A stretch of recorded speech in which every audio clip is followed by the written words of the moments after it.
Hi everyone, welcome back to the channel. Today I've got a compact mini hot air gun to show you that's perfect for home use. It gets the job done easily and won't take up much space. I've put together a few close-up shots of the unit so you can get a better feel for how it looks and how it's built. It's a neat little tool and honestly looks really solid. There are different nozzles included and it even has an auto shutoff feature, which is awesome. I'll explain how it works in a minute.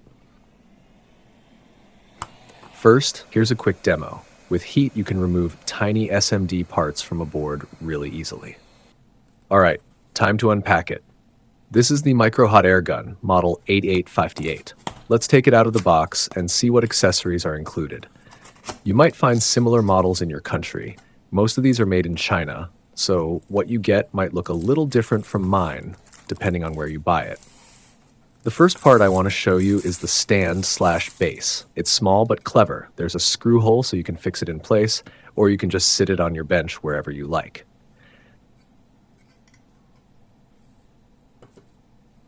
There are several nozzle sizes. The smallest is great for removing resistors and small parts, and the largest is for ICs with lots of pins so the heat can reach all the leads at once.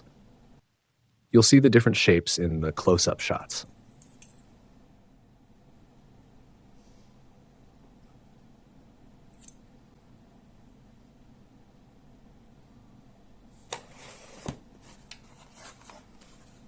The brain of the unit is the controller. It uses a PID system. That means it reads temperature feedback in real time and adjusts the heater output to keep the temperature accurate.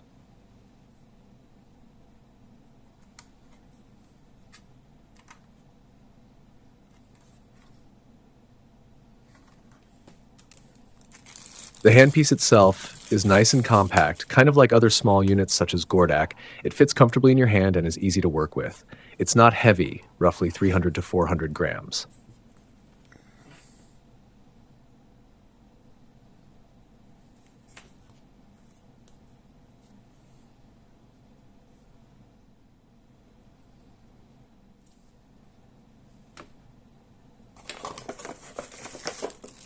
Here's where the handpiece connects to the controller. The power cable plugs into the controller's socket, and the controller is powered from mains 220 volts. On the nozzle mount, you'll notice a little slot and two small bumps on the nozzle. Line those bumps up with the slot, push in, and turn clockwise until it locks. It fits solidly and won't come off while you're working. To remove it, turn counterclockwise. When you're using it, be careful. The nozzle is hot. Don't try to swap nozzles straight away. Let it cool a bit or use heat-resistant silicone gloves.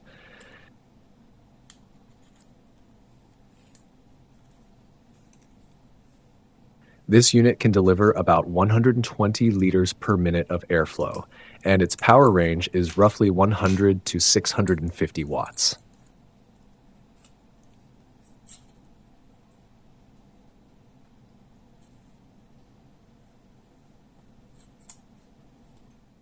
This is the air outlet. The vents are designed to direct the airflow out cleanly. When you connect the handpiece to the controller, make sure the notch on the plug and the raised key on the socket line up. The company marks it with an arrow.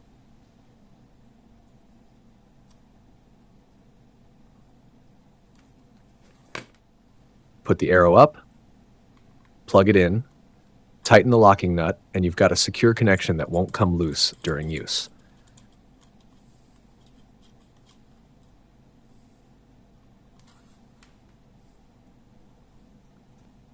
About the stand I mentioned earlier, besides the screw hole for fixing it down, there's also a magnet built into the base. That magnet works with a reed relay inside the hot air gun.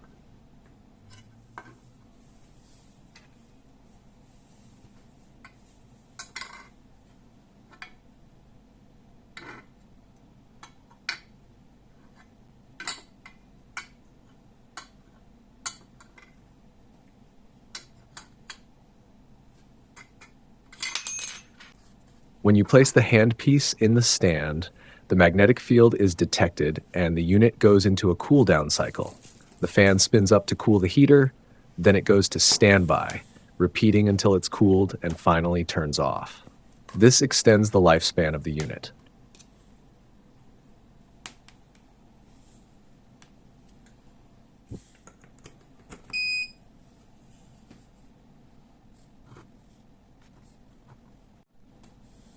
The controller has two main controls, fan speed and temperature.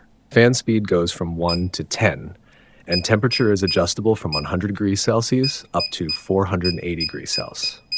One limitation compared to bigger workstation-style hot air guns is it doesn't store multiple presets. You set one temperature and fan speed manually rather than switching between several saved profiles.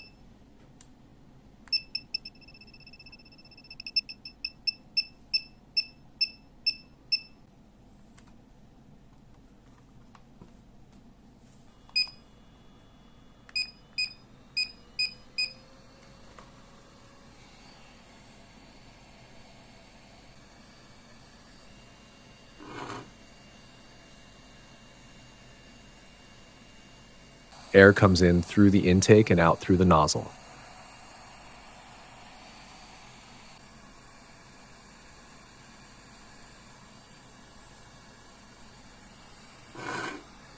When you set the handpiece on the stand, the fan automatically ramps to full speed to cool the unit. Don't unplug the unit while it's cooling. Wait until the fan shuts off automatically. Once it's cool and off, you can safely unplug it. Doing this helps keep the device alive for a long time.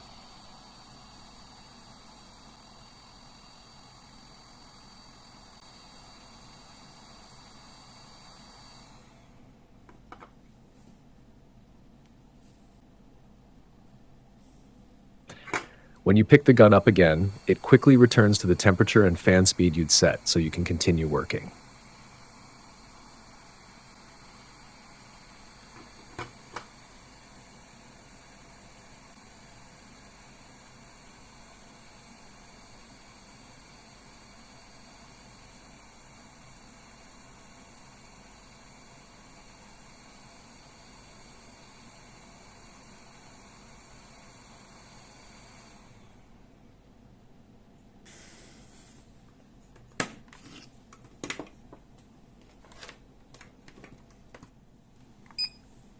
If you set the temperature above 300 degrees Celsius, the controller won't allow very low fan speeds. This prevents the heating element from overheating or getting damaged. Above 300 degrees Celsius, the fan can only be set between speed 5 and 10. Below 300 degrees Celsius, you can select any speed from 1 to 10, 1 being the weakest, 10 the strongest.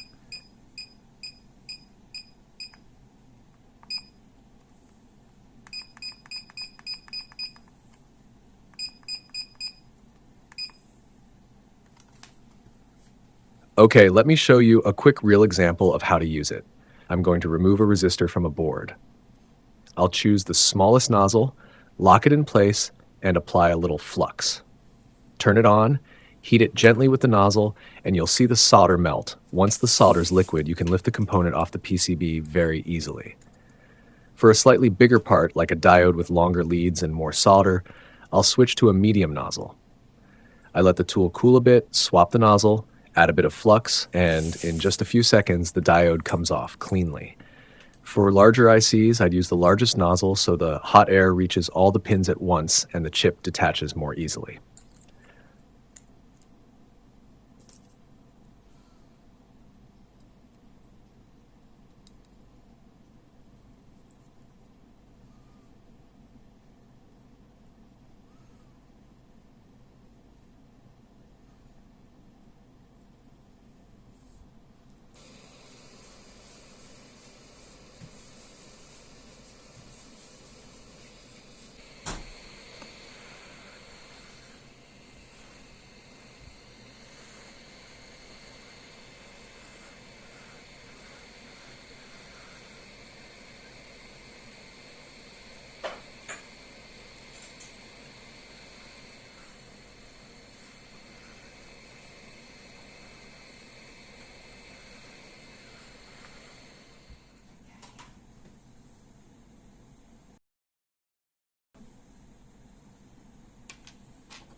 Alright, that's it for today's video and our look at the Micro Hot Air Gun 8858.